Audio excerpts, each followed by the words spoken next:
Hi everyone, it's Don and I hope you're having a fantastic day. Well, some people on the new Norwegian's Getaway, their getaway was completely changed. In fact, they went completely in the opposite direction and the temperature's completely the opposite of what they planned.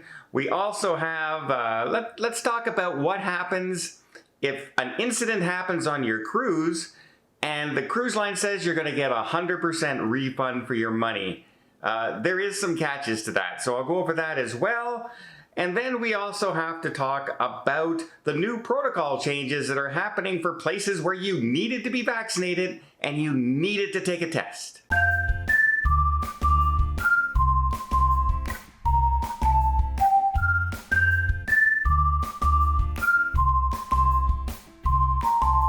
First off, let's talk about Norwegian's Getaway. They were supposed to leave yesterday on a sailing up into Bermuda.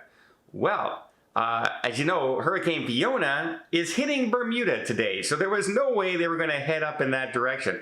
That was their only destination, Bermuda, right where the hurricane is. So they, in their wisdom of keeping everybody safe, etc., decided to head north. That's right. From the warm, sunny climate of the Bermuda to Canada in the fall. A complete different change of weather going on for them. Although this did bring up a lot of problems. So first off, Canada is a vaccinated-only cruise right now. You cannot cruise in Canada unless you're fully vaccinated. Still, maybe after the 30th, that'll change. But as of right now, you have to be fully vaccinated. So a lot of people who are able to go to Bermuda aren't able to go to Canada. Also, you have to fill out the ArriveCan app for Canada, because that's still in effect as of right now anyway. And you also had to take a COVID test. Now, you had to have a COVID test to go to Bermuda as well, but the windows were different. You had a longer time of period to take a COVID test to go to Bermuda than they do to go to Canada. So anyone who took it, say, 3 days out, thinking they could take a test 3 or 4 days out to go to Bermuda, all of a sudden they found out the day before they needed a test and their test was no longer valid. And going into Canada, the test has to be proctored. It has to be witnessed or at a pharmacy or something along those lines. So yeah, people were scrambling, completely scrambling at the last minute with this last minute change. You cannot blame the cruise line for having to change the destination. They didn't have a lot of choice on where to go.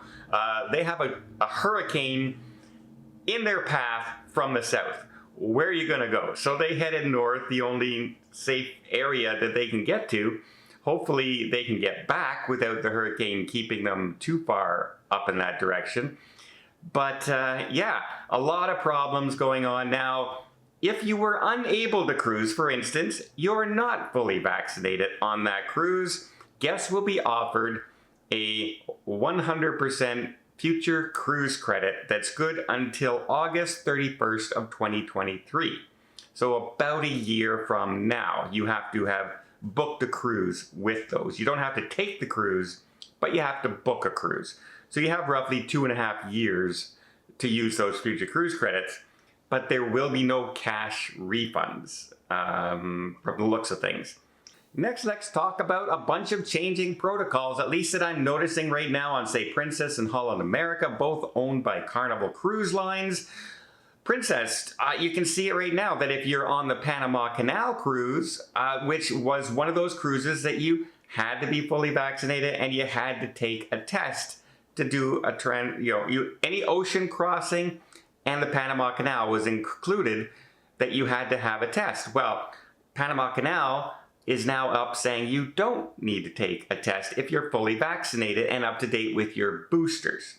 Now, Princess does spell it out. They spell it out as a booster taken within the last 9 months is considered fully vaccinated. The problem I had is when I went to Holland America. Holland America has changed their protocols as well, and they say fully vaccinated, up-to-date people don't have to take a test before their cruise for the transatlantic I'm on in October 3 weeks from now, which is great, except they didn't define on their website anywhere that I can see what fully vaccinated means. It just says up to date with boosters. Well, I have had 3 boosters.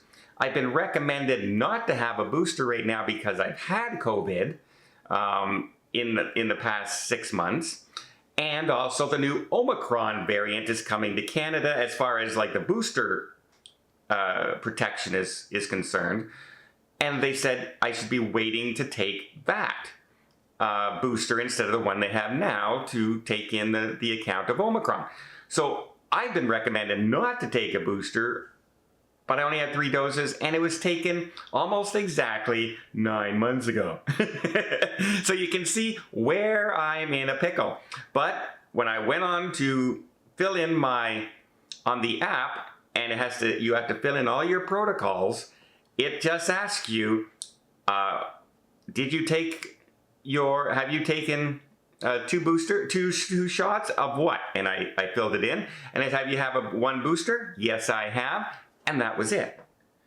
So they didn't say a date, they didn't say a timeline, they didn't say anything like that. So apparently, for us going on that transatlantic cruise, if you've had at least 1 booster and you've gotten 2 doses of a considered vaccine, you don't have to take a test as well, which is great, because lining up a test and then flying across the ocean and lining up your cruise in that window of time was becoming a pain for a lot of people. And now if we don't have to organize, some people are flying in 3-4 days in advance, and now you have to find a testing center in Amsterdam or Rotterdam.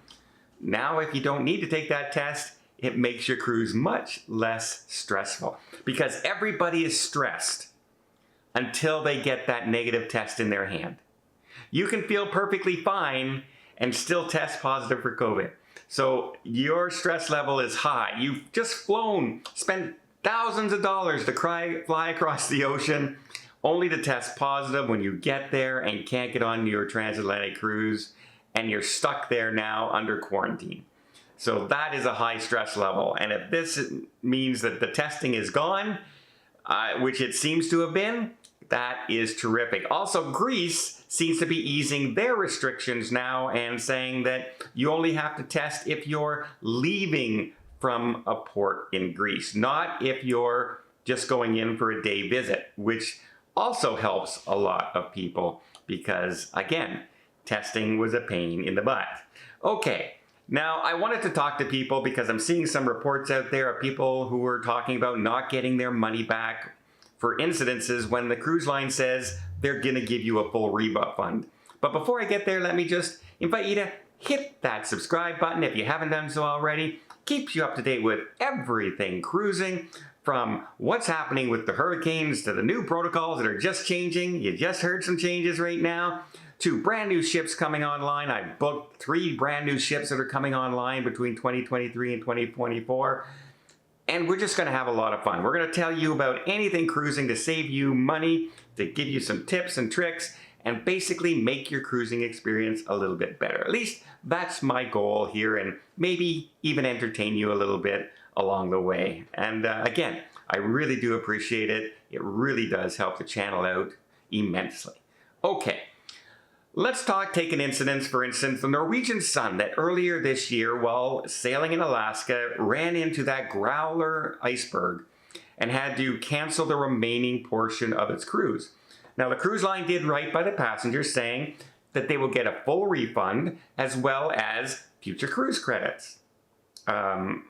I believe they got future cruise credits as well. Even if they didn't, even if it was a full refund,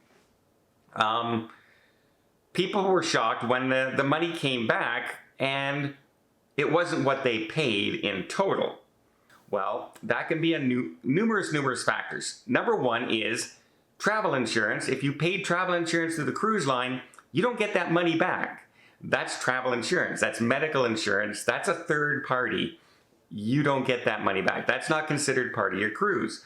Also, if you booked flights through the cruise line and you flew to the cruise, you don't get that money back because you've already used that flight as well.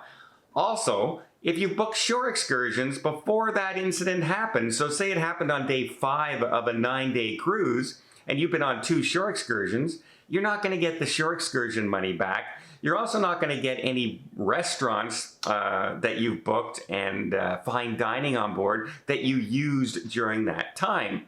All these things will be deducted from the amount. You will basically be getting your base fare plus anything that you booked and paid for the remainder of the trip. For instance, if you booked a shore excursion at the next port, you would get that off. If you booked a hotel at the end of your stay and you couldn't do that, you might get that money back. But anything that you've used, they're not going to refund you. That's not included in the refund. So my tips to everybody who's expecting refunds back from canceled things like that, basically expect your base fare to come back and your taxes and port fees of anything unused. So if you've been to 2 ports, you're not going to get the taxes and port fees back for those 2 ports. The cruise line had to pay those already. That's based on your arriving there. So yeah, a lot of people are shocked saying, well, I spent $6,000, but I'm only going to get back $4,500. What's going on? Well, that's the reason. They're not going to refund things that you have used. Your pre-night hotel, your pre-flight, that doesn't count as part of the cruise when they say they're giving you your money back, because all that money doesn't go to the cruise line. It goes to third parties. It goes to the airline. It goes to the hotel, etc. It goes to the shore excursion operators.